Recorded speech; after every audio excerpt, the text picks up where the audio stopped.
De l'Évangile de Jésus-Christ selon saint Luc, chapitre 12, versets 54 à 59.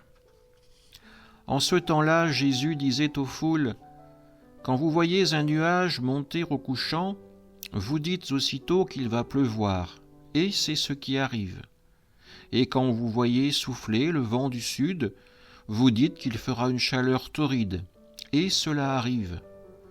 Hypocrite, vous savez interpréter l'aspect de la terre et du ciel, mais ce moment-ci, pourquoi ne savez-vous pas l'interpréter ?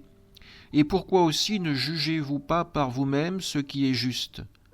Ainsi, quand tu vas avec ton adversaire devant le magistrat, pendant que tu es en chemin, mets tout en œuvre pour t'arranger avec lui, afin d'éviter qu'il ne te traîne devant le juge, que le juge ne te livre à l'huissier, et que l'huissier ne te jette en prison.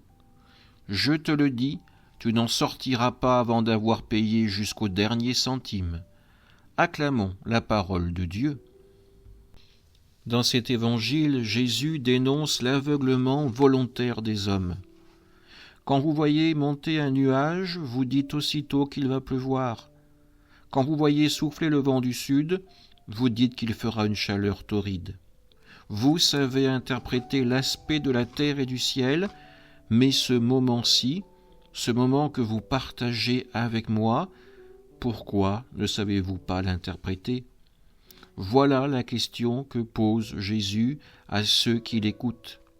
Ces hommes savent utiliser leur intelligence pour décrypter des choses aussi futiles que la météo, que le temps qu'il va faire, parce qu'il y a un intérêt à préserver les récoltes, à épargner le bétail.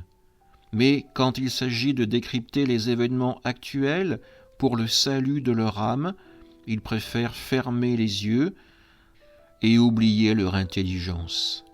Il est plus confortable de vivre dans une ignorance volontaire que d'accueillir la connaissance donnée par le Christ.